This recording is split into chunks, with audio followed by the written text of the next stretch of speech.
नमस्कार। मैं जितेंद्र चतुर्वेदी। इन दिनों उत्तर प्रदेश में कांग्रेस अपनी जमीन वापस पाने की कोशिश कर रही है।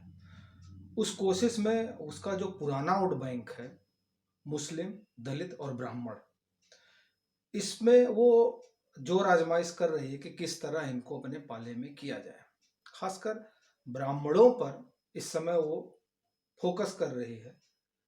जो परशुराम चेतना यात्रा वगैरह जो सब चल रही थी, वो इसी के मातहत चल रही थी कि किस तरह ब्राह्मणों को अपनी ओर लाया जाए।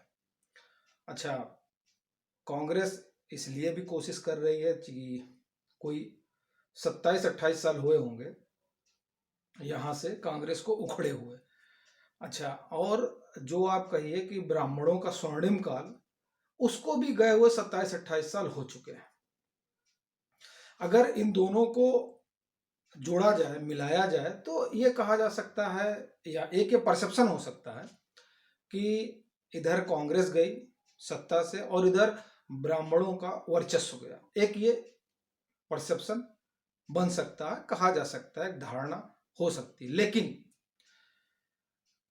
अगर इसको 10 अक्टूबर 2020 को जो एक आर्टिकल आया टाइम्स ऑफ इंडिया में, उससे जोड़कर देखें तो ये जो हम कह रहे हैं कि ये परसेप्शन है, ये दरअसल उसको वो फैक्चुअली प्रूव करते हैं कि दरअसल 1989 तक हिंद उत्तर प्रदेश की राजनीति में ब्राह्मणों का वर्चस्व था। बाकायदा उन्होंने आंकड़े दिए हैं।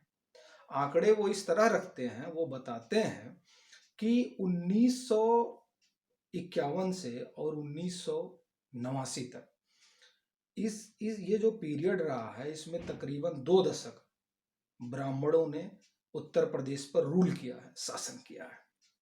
और जब वो पीछे जाते हैं और वो 1900 और कहते हैं कि 1927 से अगर 1937 से अगर जोड़ा जाए तो तकरीबन 40 साल यहाँ ब्राह्मणों ने रूल किया है, 1937 से 1989 तक। तो इसका मतलब ये हो गया कि 89 तक उत्तर प्रदेश की राजनीति में ब्राह्मणों का वर्चस्व था, या ये कहिए कि उत्तर प्रदेश की जो राजनीति है उसको वो चलाते थे। लेकिन 89 के बाद जब मंडल आया तो ब्राह्मणों का वर्चस्व खत्म हुआ। ये हम नहीं कर रहे हैं, उस आर्टिकल में लिखा हुआ है। जिस आर्टिकल का हमने जिक्र किया उसमें स्पष्ट रूप से लिखा हुआ कि 1989 के बाद दरअसल जब मंडल आया, मंडल के आने के बाद से उत्तर प्रदेश की राजनीति में ब्राह्मणों का वर्चस्व खत्म हो गया। चूंकि मंडल आया तो सामाजिक न्याय की प्रक्रिया शुरू हुई। सामाजिक न्याय की जब प्रक्रिया शुरू हुई तो ब्राह्मण भी हाशिए पर चले गए और कांग्रेस भी हाशिए पर चली गई। तो दिलचस्प बात यह है कि जो कांग्रेस अपने आप को रिवाइव करने की कोशिश कर रही है, क्या ये माना जाए कि अगर वो रिवाइव होती है तो ब्राह्मणों का स्वर्णिम काल, सियासत में, हम सियासत की बात करें तो क्या ब्राह्मणों का स्वर्णिम काल सियासी रूप से वापस आ जाएगा?